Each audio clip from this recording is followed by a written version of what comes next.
Hello, my name is Steve Abedon, and I am going through a practice talk. It's actually my second time through it, where I'm going to be attempting to see if I can give this talk in hopefully somewhat less than an hour. And this talk is a talk that is my promotion talk, which I'll be giving tomorrow, which is going to be September 11th, 2018. So my talk is going to be on bacteriophages, and also I'll be talking about biofilms and to some degree pharmacology. It's going to be a broad overview of what I've been doing for the past 30 years. In fact, it's going to be mostly, oh yes, happy faces, it's going to be mostly talking about what I've done over the past 17 years. I was granted tenure in, yes, 2001, 17 years ago. These are the papers that, in fact, I'm going to be mentioning during this talk. Yes, there's a whole lot of them, but also a whole lot that are missing. I'm going to have, throughout the talk, these abbreviations, these summations of phage bacterial interactions. I'm not going to go through these specific ones right now, but I am going to point out that the first two represent either organismal or population ecology. The next three, community ecology. The one after that is either community or population ecology, depending upon which of the things over the arrow you're considering. And the last one is ecosystem ecology. Now, I'm not going to consider ecosystem ecology at all. At best, I'm only going to touch upon the formation of bacterial lysogens from the bacterium's perspective.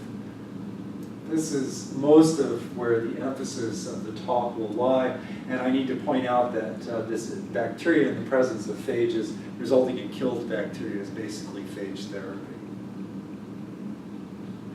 So phages, they are viruses of bacteria. We can distinguish among phages in terms of the size of their genomes. The smaller phages, in fact, are single-stranded and tailless. The largest of phages are double-stranded and tailed. In between, you have double-stranded phages that are not tailed. This is what the single-stranded phages look like. These are our tailed phages, the Podoviridae, the Sipoviridae, and the Myoviridae. In between, the medium-sized genomed phages, all, interestingly enough, have lipid associated with their virions. Why are phages important? Well, in part because the world has something like 10 to the 31 phages. In terms of the mass of these phages, we're talking about roughly 10 million blue whales. Laying end to end, 10 to 31 phages would encircle the Milky Way, not the Earth, or not the solar system, but the Milky Way approximately 100 times.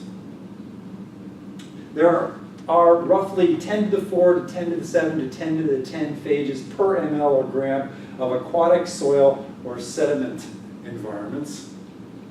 And phages can kill, they can augment, or they can decompose in terms of lysis bacteria, all in the course of making new phages. So my PhD, 1990, roughly 30 years ago, the dissertation title was The Ecology of Bacteriophage T4.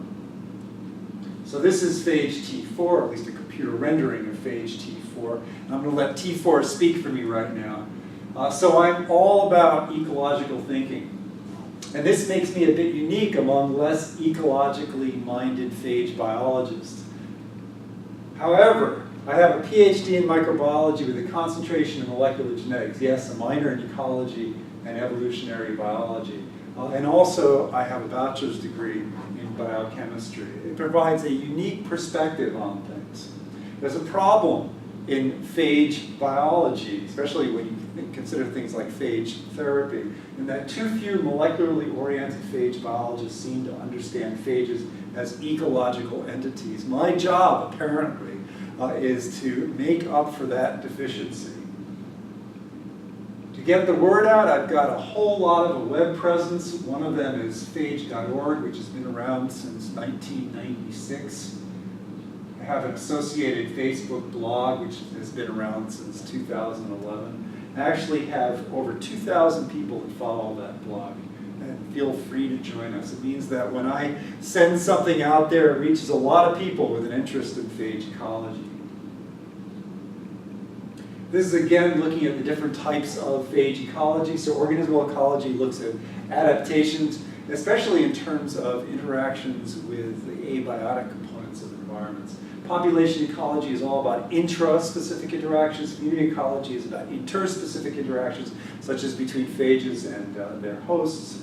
And ecosystem ecology considers nutrient cycling and energy flow.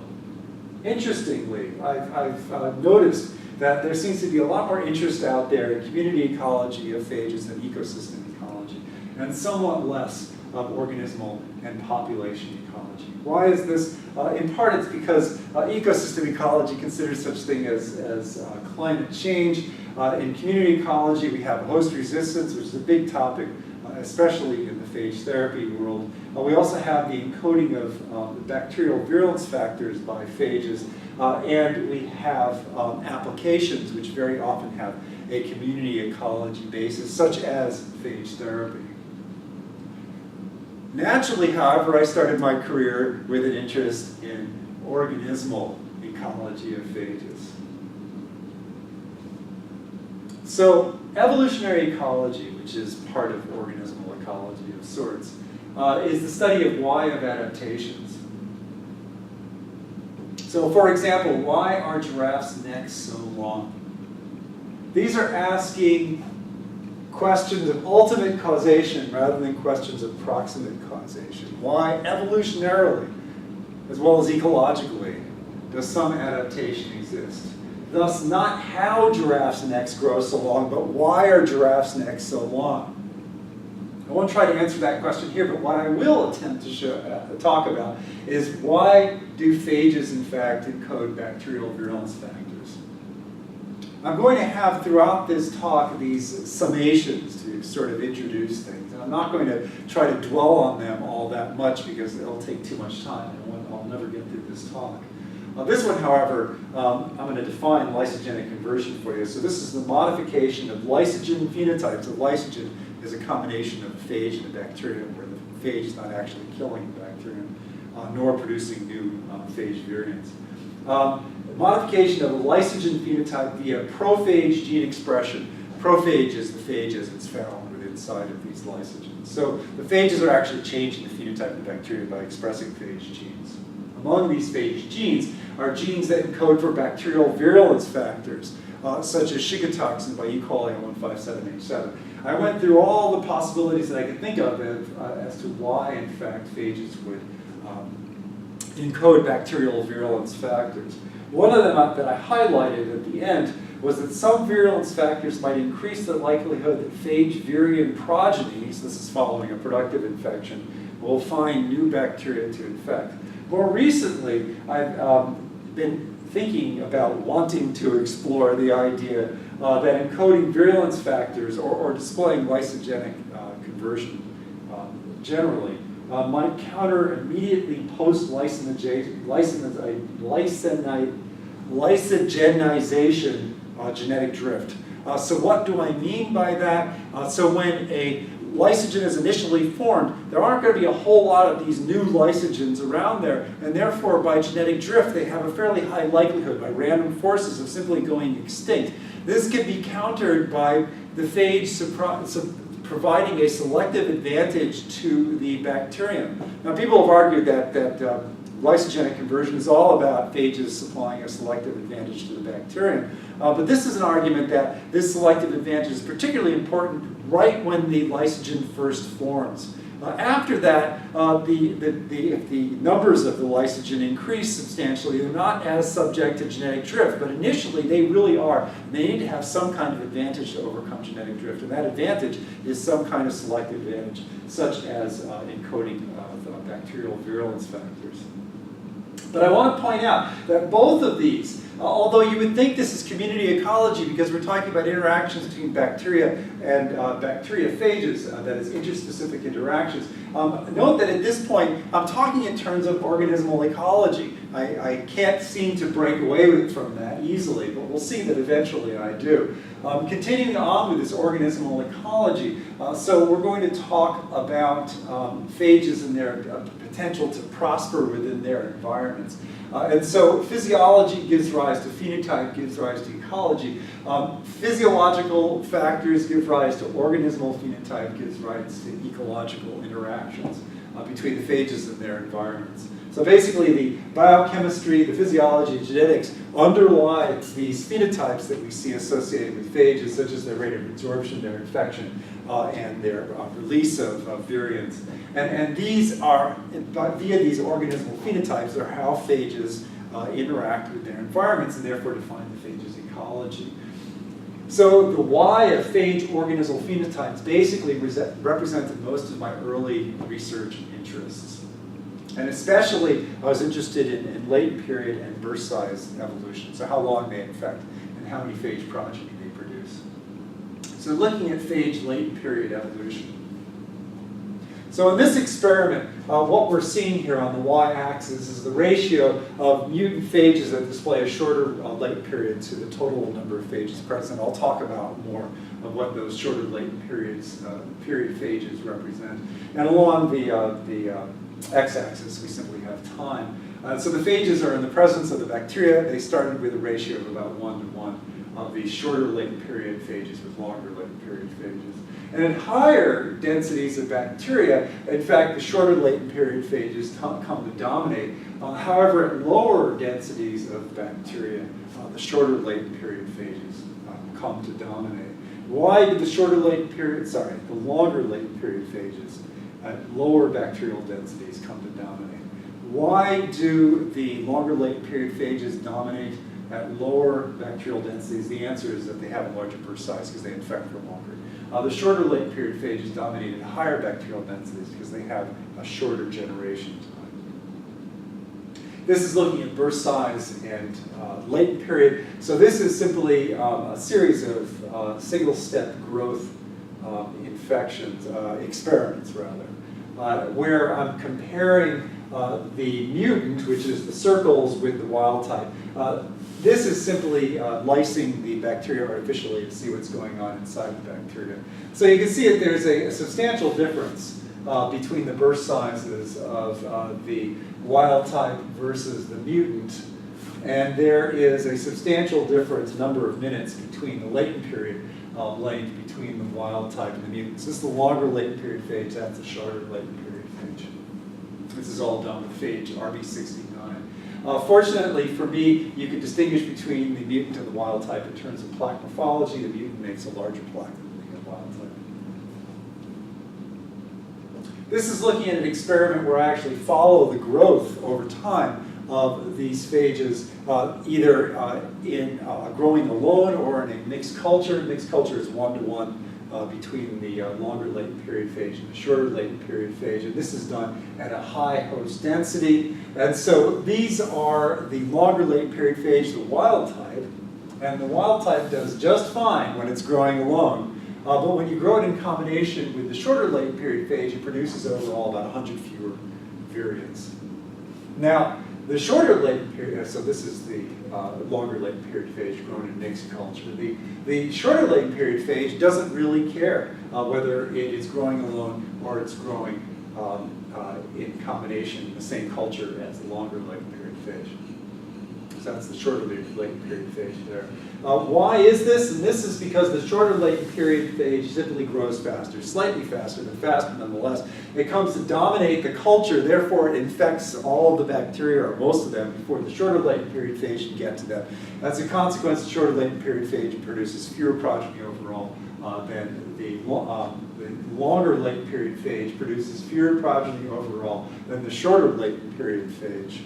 When they're grown in mixed culture. But when they're grown separately, the longer latent period phage doesn't have this problem of the shorter latent period phage getting to the bacteria sooner, and therefore produces many more, because of its larger burst size, bacteriophages than the shorter latent period phage does.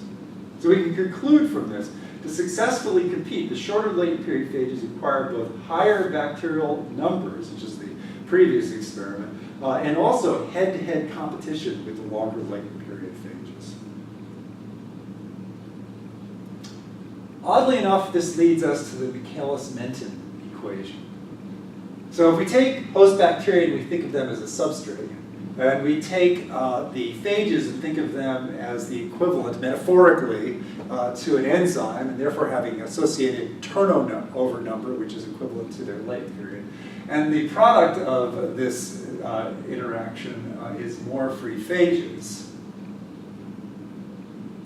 We can take the reaction velocity of an enzyme in the Michaelis-Menten equation and actually set them equal to 1 over the generation time of the bacteriophages.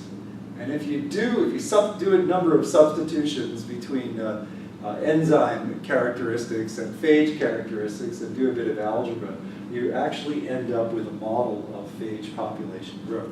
Why is this relevant? It's relevant because from our understanding of what's important at different substrate densities in terms of enzyme reaction rates, we can predict what would be important in terms of phage growth parameters at different bacterial concentrations. And in fact, we can predict that latent period as enzyme turnover number equivalent is more important in determining phage fitness at higher bacterial densities. And we can predict that absorption rate of phages as an enzyme substrate affinity equivalent is more important in determining phage fitness at lower bacterial densities. And all of this depends upon bacteriophage growth rates displaying saturation kinetics in the presence of bacteria. So this is the bacterial density. This is essentially the equivalent of the substrate for the phages, for phage population growth. And you can see that indeed we have this nice saturation curve. Now we've got 3 things going on up here. We've got actual data, which are the squares. We've got a model of phage population growth. So this is simply the slope of growth curves being graphed. And then we've got a different model of phage population growth, which is the dashed red line. And this is where these various things come from. So this kind of experiment/modeling. So most of these are phages except for where you see the bacteria here. So this is an actual determination of a phage growth curve, and that gives that square right there.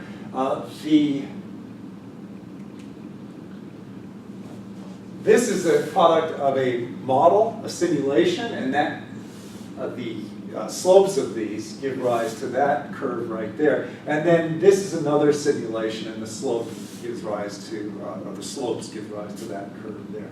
So saturation kinetics. And going from models to basically predictions about, well, I should say evolutionary ecological predictions. Why and when different adaptations may be more important. So now we're moseying along to population ecology. You could argue to some degree that what I've talked about previously is population ecological, but this is even more so. So we're going to talk specifically about lysis inhibition. So when a phage infects a bacterium, subsequently absorbing phages typically are killed. Now they might be killed by specific mechanisms, or they might be killed simply because they don't share in the ultimate burst as much as the initially absorbing phage. Now, when a T-even phage, like phage T4, absorbs to a bacterium, when a second phage comes along and absorbs to it, it actually induces a phenotype called lysis inhibition. Lysis inhibition is just what it sounds like. Lysis is inhibited. As a consequence, the time of infection, the latent period length, is greatly extended. And in the course of that, the burst size of these infections is substantially increased. Now, way back in the late 80s, I asked myself, well, why exactly is lysis inhibition? Why did it evolve? You would think that if a bigger burst size is important, then the phages would simply always display bigger burst sizes rather than having this bigger burst size induced.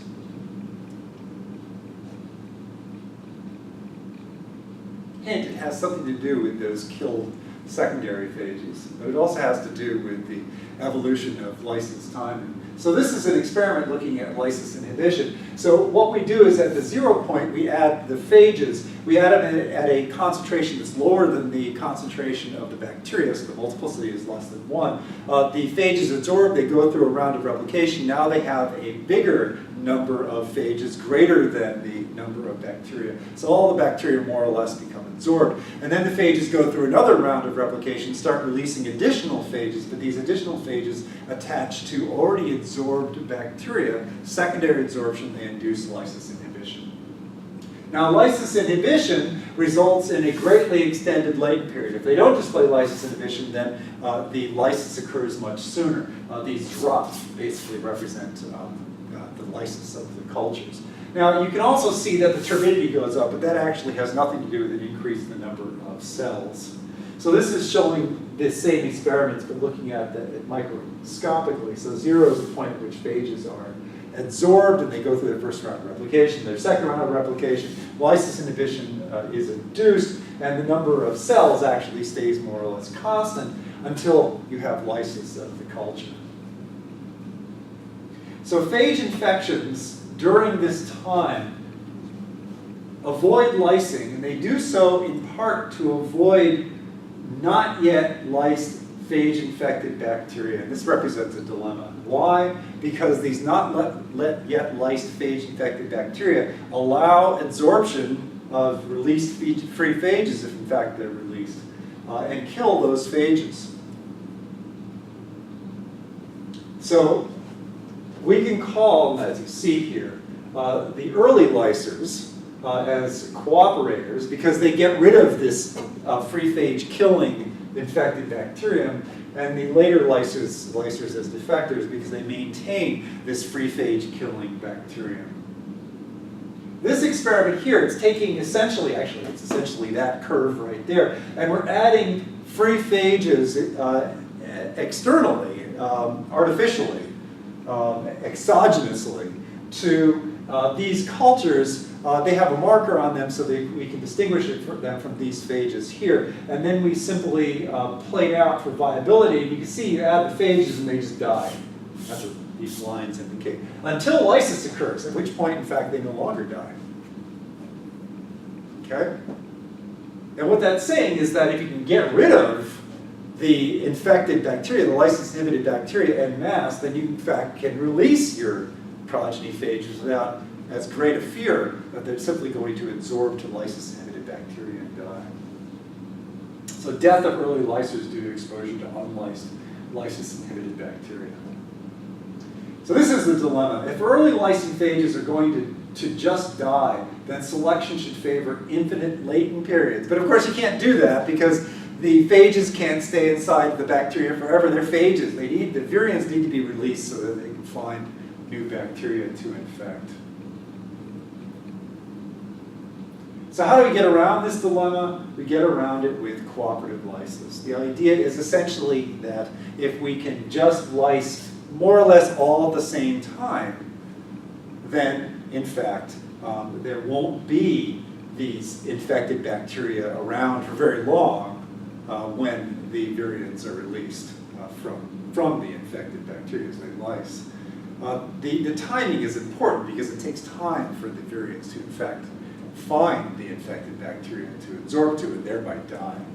So in fact, these T4 phages display this cooperative lysis, and the cooperative lysis turns out to be dependent on secondary adsorption as well. I want to thank David Brennan, who a long time ago worked in my laboratory here at OSU and did these experiments that you see here in the middle. So we actually have two kinds of communication that occur during lysis inhibition. The first is the communication where you have lysing bacteria supply phages that secondarily adsorb to not yet lysed bacteria that induce lysis inhibition. And then you have a communication where lysing bacteria supply phages that secondarily adsorb and actually induce this cooperative lysis. Dorman, in 1948, published on the first kind of communication. He's the one who described that, in fact, lysis inhibition is induced by secondary adsorption. But lo and behold, 2017, suddenly communication between viruses, 70 years after Dorman, is newsworthy. It, in fact, was published in Nature. But unfortunately, Dorman's work was not mentioned in that publication. But if you read Dorman's publication and you read the Eras et al. Publication, 2017, they're eerily similar to one another. They come to different conclusions because there's different signaling molecules that's affecting this communication, but they're quite similar to one another. This, of course, motivated me, the absence of Dorman from in there, to write a commentary on communication between viruses. And there are 4 different kinds, one of which was mentioned by Eras et al. there's this lysis inhibition, there's lysis inhibition collapse, which is this cooperative lysis. And then there is when a bacterium is infected by multiple temperate phages, you increase the likelihood of display of lysogeny. And then there's this arbitrium system, which is the Ayres et al. Publication. It turns out that one of these forms of communication was my third paper, and describing the why of this first form of communication was my first paper. But that's not why we're here today. We're here today to talk about plaques. And that's, in fact, not why we're here today either, but we need to first talk about plaques a little bit. So from lysis inhibition to thinking about plaques. So what we have here is a paper from 1948, Hershey and Rotman, and it's showing the plaques that are made by lysis-inhibited phages. This MR stands for minute R mutant. We don't need to worry about that. The R mutants are the lysis inhibition defective phages, and they actually display somewhat larger plaques than the lysis inhibited phages. And here we see a collision between an R mutant plaque and a wild type plaque. You can see that the wild type plaque seems to be having an effect that goes well beyond what are the visible borders of that plaque. So having gotten involved with plaques at this point, motivated by these plaque morphologies of the T4 phages, I suddenly went off and I started talking or considering modeling of phage plaques to better understand phage plaques. And this here was published in 2007, and I'll read what it actually is. It's different parameter exponents in models that were optimized for different circumstances should predict the degree to which different phage growth parameters are subject to selection under those different circumstances. In English, what that means is that I did the same thing as I did up here. I took a model and I basically figured out where the model is emphasizing things under different conditions. And from that, I inferred what phage characteristics would be most subject to selection. Or in other words, I took an ecological model and figured out what it was telling me evolutionarily. So I submitted that paper, and then I said to myself, now what? And I'm not sure if it was the same day or if it was the next day. It was probably the next day. I got up and I thought up and I derived and I partially drafted a new manuscript that also ended up being published in Journal of Theoretical Biology in 2007. It was actually submitted a few weeks later, but that's the genesis of this second thing. And all I'm doing here is looking at latent period optimization rather than in broth, instead in plaques, or at least in this figure I'm comparing the optimal latent period in broth versus plaques. All right, back to lysis inhibition. So we've got the Hershey and Rotman photograph where we have these colliding plaques. So this is phage T4, so this is the wild type for T4, and this is the lysis inhibition defective R mutant, and it's much bigger. And this down here is actually phage T7. Phage T7 makes huge plaques. I figured that, therefore, that phage T7 will engulf the plaques that are associated with phage T4. And in fact, they do, but you can see that they engulf, but the T4 wild type seems to have an impact on this phage T7 engulfment that goes well beyond the borders of the visible plaque. So this is the Hershey and Rotman. This is essentially another way of looking at this interaction between phages, wild-type T4 phages, and other phages, the plaques of other phages. And this is just another representation. This is T7 down here. This is T4 wild-type, and this is an R mutant. So this, other than the previous figure, this one back here, has never actually been published, and it's barely been published there. And I hope to get to publishing this actually this coming year, strangely enough.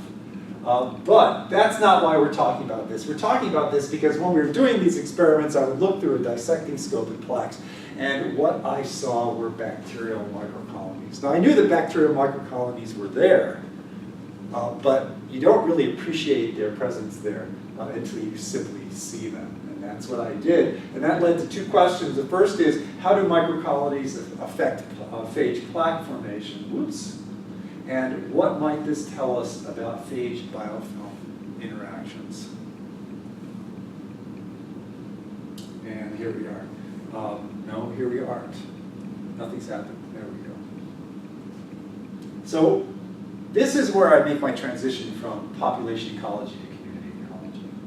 This happened roughly in 2005 to 2010. These are Google Scholar's summary of the citations of my papers. And 2005 happened from there to 2010. So the question is, was 2005 to 2010 a lead up to a scientific hot streak? So a paper was published in Nature in July talking about streaks in artistic, cultural, and scientific careers. Apparently, on average, in a scientist's career, their hot streaks only last about 3.7 years. And in fact, I want to argue that my hot streak went from January of 2010 to May of 2013, which is 3.4 years. And it involved, in part, these 7 papers, and this is the number of times that they were each cited in red there. They have, at this point in time, they've been cited over 1,800 times between them. That is as of last Saturday. In fact, I had 36 publications between covering 2010 through 2013, and they've been cited over 2,200 times. And I also published in 2010 a special issue that has been cited among all the various articles in it over 1,000 times. So I seriously kicked butt between 2010 and 2013, or May of 2013. But the bigger question is, will they still cite me after I die? So this is looking at the citations of these individual papers. I need to point out that these slight dips in 2018 are because 2018 isn't over yet. As I speak, it's 2010. Sorry, it is September 10 of 2018. In 2017, last year, I was actually cited 318 times among these various papers, which is almost half the times I was cited overall in 2017. And this is probably why I am standing here right now giving this talk. However, it's telling that, in fact, I only mentioned one of these references in any detail, even then only slightly, and that is this Hyman and Abedon 2010 in this talk. I haven't gotten to it yet.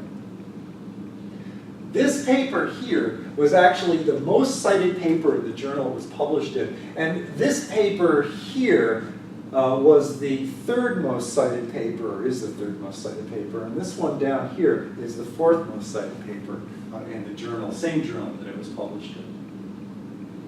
I want to note that at the time, there was really no way to tell that I was on a hot streak, nor that it would come to an end.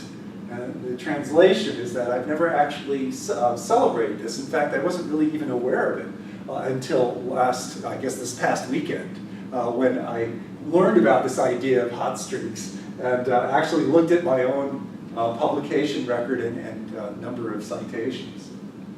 So we're going to come back to thinking about plaques and transition to thinking about biofilms. And we're going to talk about steady state. So steady state means things are staying constant over time. And what we're going to get to is talking about phage population steady states, as well as bacterial population steady states.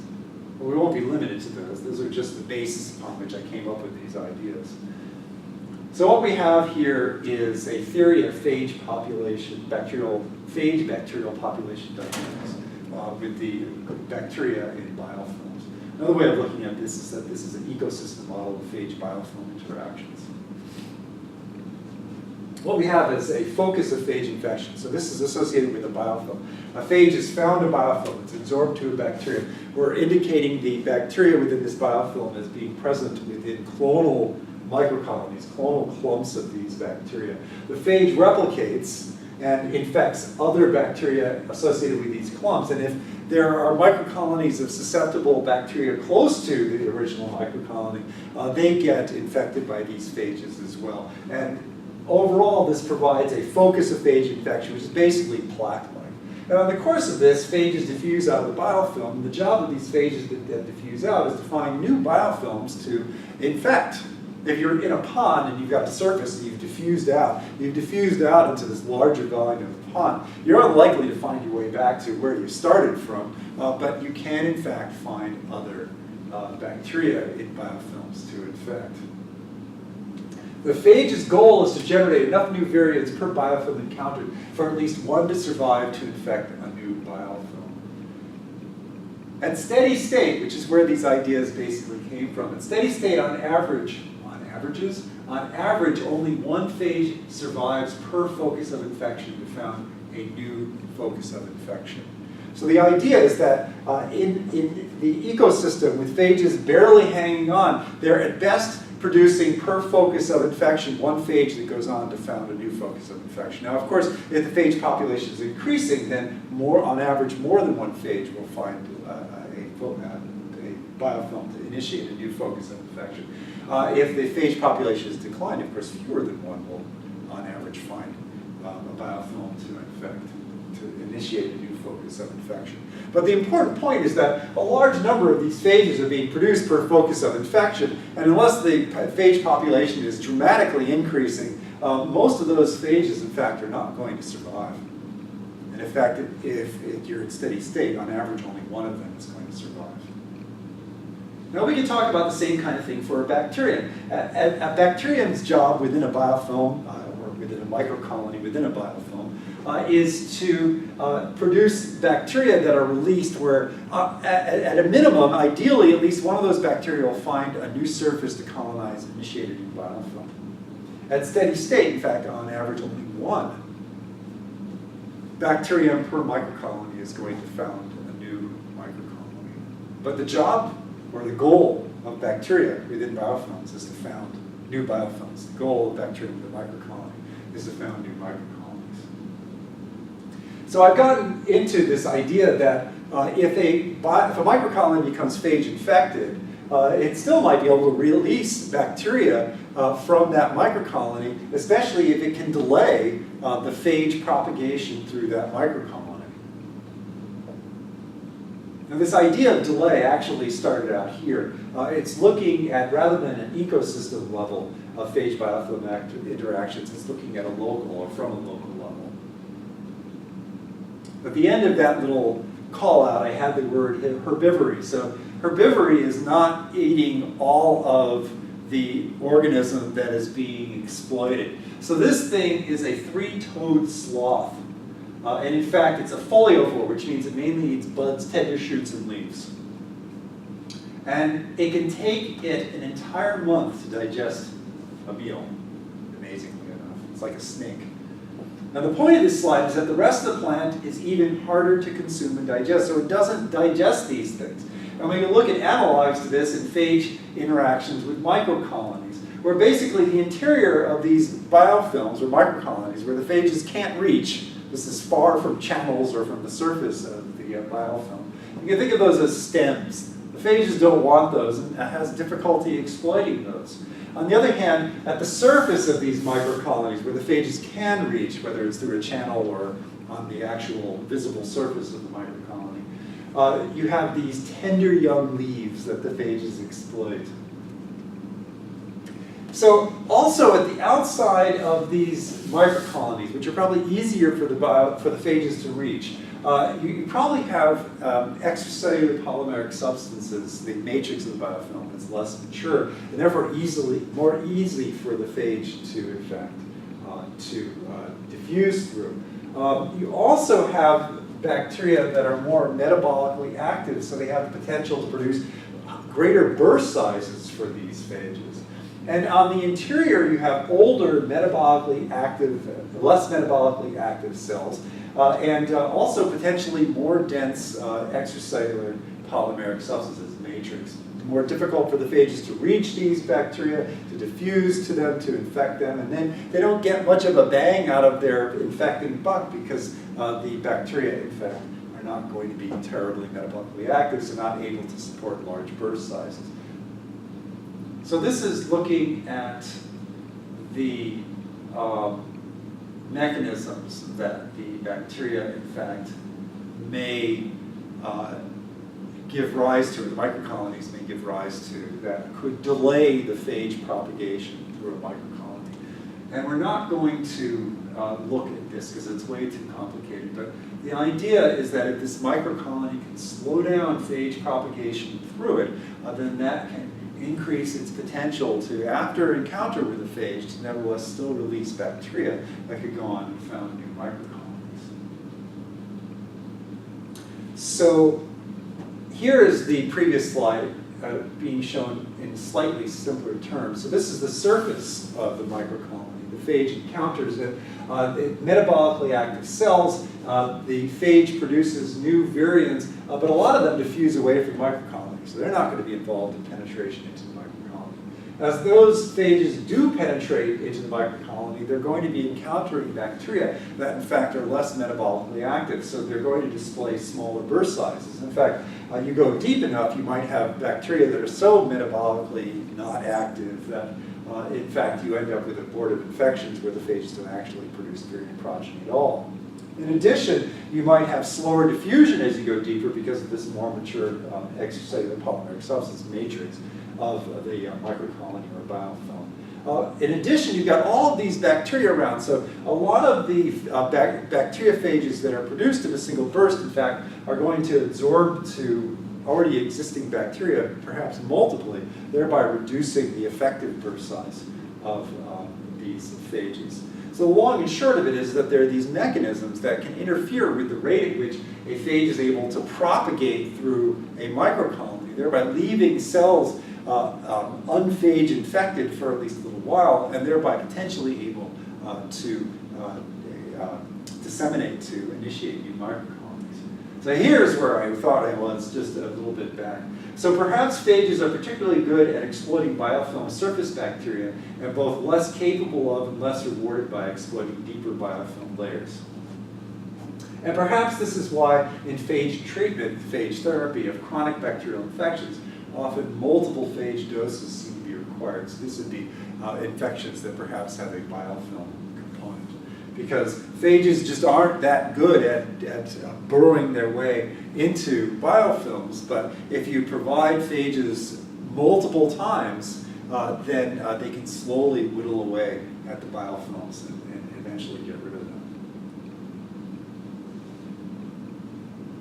So continuing on with community ecology, this is now looking at community ecology in chemostatic experiments. And this was published in a rather obscure place, but I think it's interesting and worth talking about. This is published in 2009. So this is looking at phage bacteria. Phage interaction with bacteria gives you phage population growth. The bacteriophage interaction also gives you dead bacteria. And overall, you have phage bacteria population dynamics in a chemostat. So this is looking at the experiment as well as the simulation. So the experiment was done by Bohannon and Lenski, published in 1997. The symbols come from that experiment. Just as a warning, Bohannon and Lenski used circles for phages and squares for bacteria, whereas I use squares for bacteria and circles for squares for phages and circles for bacteria. Why I did that, I don't quite recall. The lines represent the simulations of the community dynamics. So starting with the bacteria, this is the line corresponding to the bacteria. You can see that it follows the data pretty darn well. It starts being less able to follow it after about 100 hours of simulation. On the other hand, the phages, you have also good following, and it seems to go even further than for the bacteria, but it too eventually seems to fall apart, maybe after 175 hours, which is pretty darn good to have a simulation that's able to follow this data for so long. In order to achieve that, I had to, that good predictive power, I had to assume that there was faster than expected declines in phage densities. In fact, you can estimate the rate of decline in phage densities in these chemostats based upon the rate at which you have outflow from the chemostats. In fact, based on outflow, but based upon actually fitting rates of phage decline in these chemostats, I was able to show that basically, on average, in these chemostat experiments, the phages die off about 1.7 times faster than we expect them to. Why this is happening, I don't know. Nevertheless, if you incorporate that into these models, you suddenly get a model that fits the data well. In addition, you have to make assumptions that the initial bacteria added to these chemostats displays a lag phase. And this is not surprising because these bacteria that initiate chemostats, typically they're in stationary phase. And so they would display a lag phase, and that needs to be part of this if you're going to have good predictive power. It's interesting, of course, that basic microbiological principles, in fact, are important in microbiology. Who would have thought? This is Bohannon and Lenski's full experiment here. I was able to simulate through out to about here, which again is pretty darn good, being able to go over 100 hours in terms of simulation accuracy of real data. Here at about 200 hours, we had the rise of phage-resistant bacteria within these cultures. And that leads to talking a little bit about phage resistance to bacteria.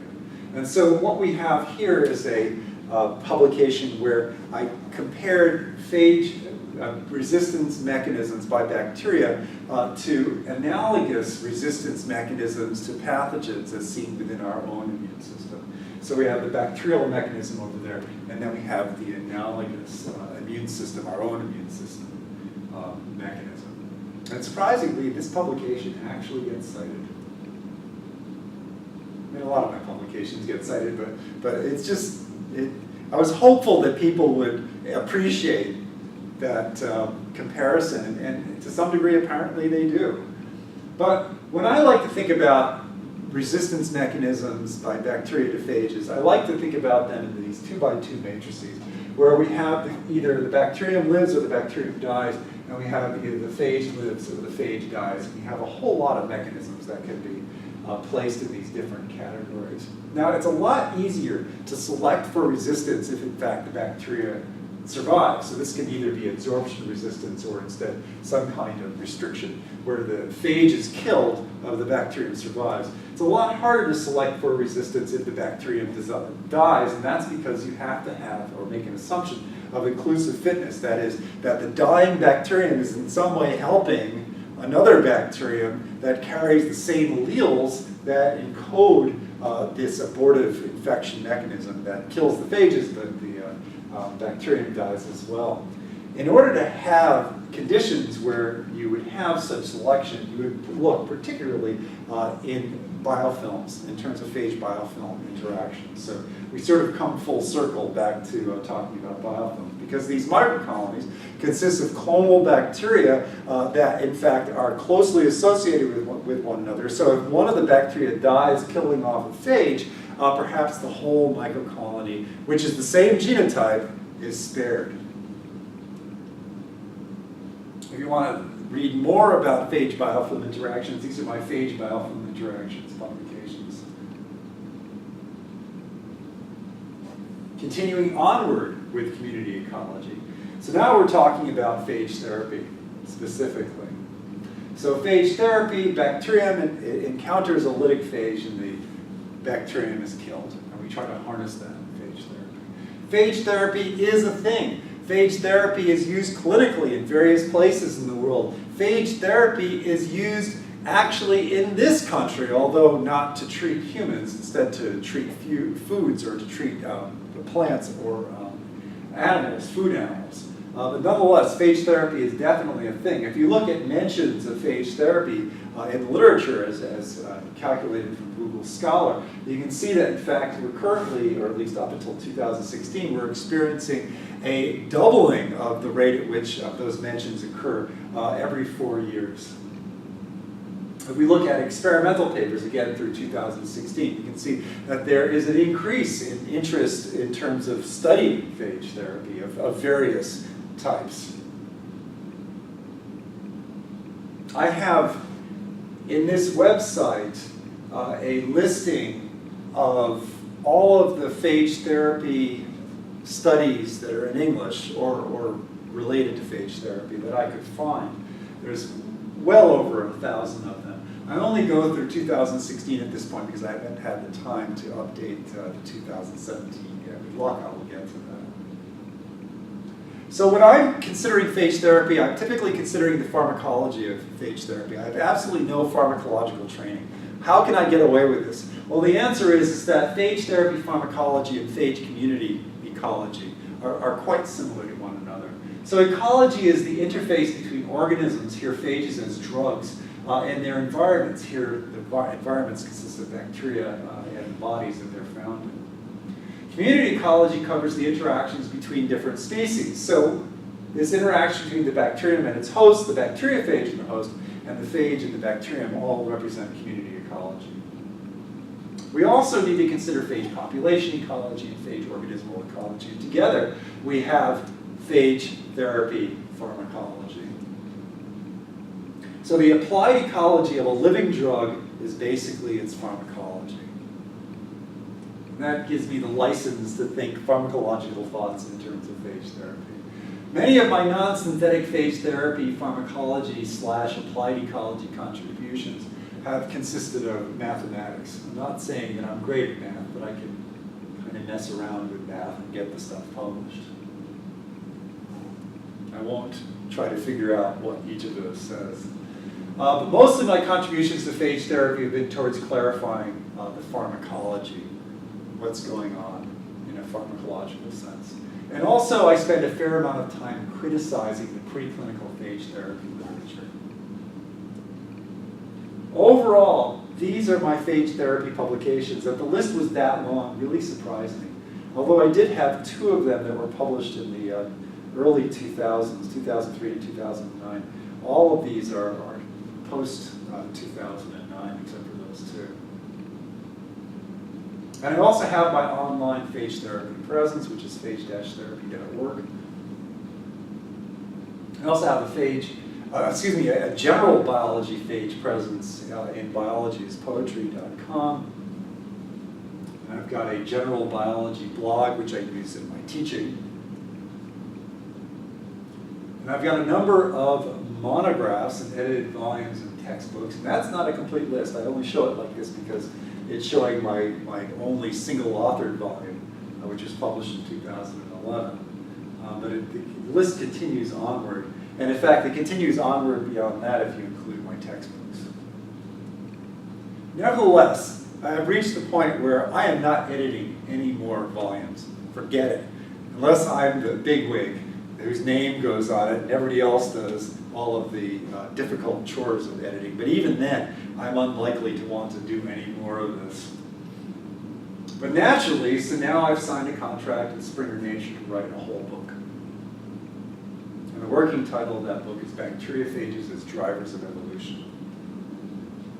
And these things here represent how, in fact, this coincides to the various abbreviations or equations of phage-bacterial interactions that we've shown here. So, for example, phages are responsible for horizontal gene transfer, genetic transduction of bacteria. And with that, that's it. Thank you very much.